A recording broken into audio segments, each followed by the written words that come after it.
بسم اللہ الرحمن الرحیم۔ السلام علیکم ورحمۃ اللہ وبرکاتہ۔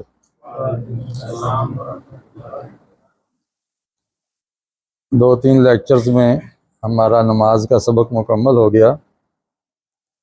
اب ہم وہ صورتیں پڑھیں گے جو عام طور پہ ہم نماز میں تلاوت کر پاتے ہیں، جو غیر حافظ ہیں خاص طور پہ، تو ان کو آخری چھوٹی چھوٹی صورتیں پڑھنے کو ملتی ہیں، تو ہم ان کو سمجھنے کی کوشش کریں گے۔ آخری 15 صورتیں انشاءاللہ ہم سیکھیں گے۔ اس کے بعد پھر ایک نیا کورس صورتوں کا، آیات کا ہم لیں گے انشاءاللہ۔ سب سے پہلے میرے پیچھے آپ اس کی تلاوت فرما لیں۔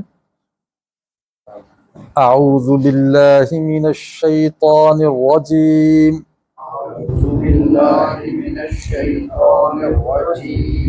بسم اللہ الرحمن الرحیم،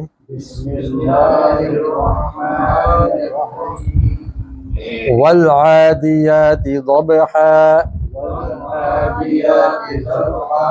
فالموریات قدحا، فالمغیرات صبحا۔ ہا جو ہے نا، ہا گلے سے ہوا نکلنی چاہیے۔ صبحا، فأثرن به نقعا، فوسطن به جمعا، إن الإنسان لربه لكنود،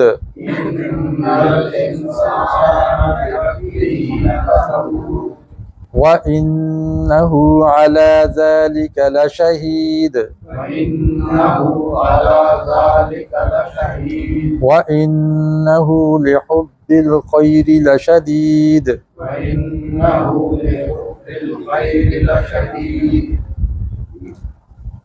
آج ہم ان آیات کو انشاءاللہ سیکھیں گے۔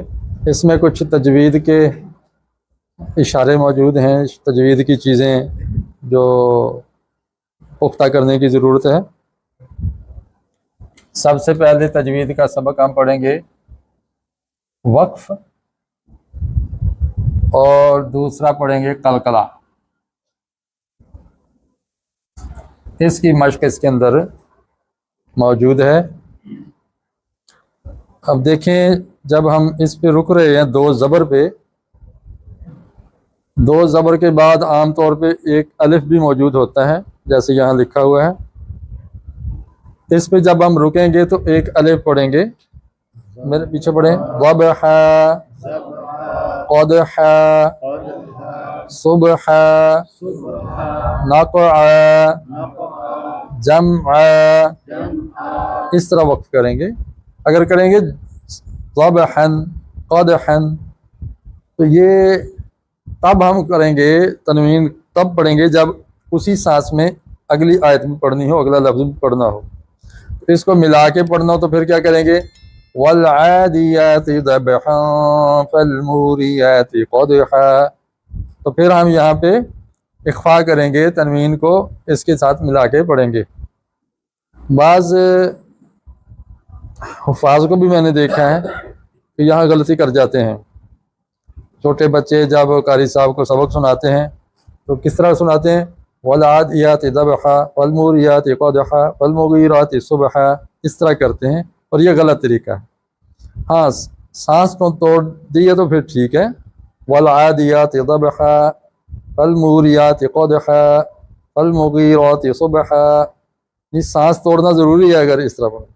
اور اگر ایک ہی سانس میں پڑھنا ہے تو پھر تنوین لازمی پڑھنی ہے آگے، تو یوں پڑھنا ہے، والعادیات ضبحا، فالموریات قدحا، فالمغیرات صبحا، اس طرح ملا کے پڑھنا ہوگا۔ اس لیے یہ وقف کی اہم بات تھی، میں نے بتا دی۔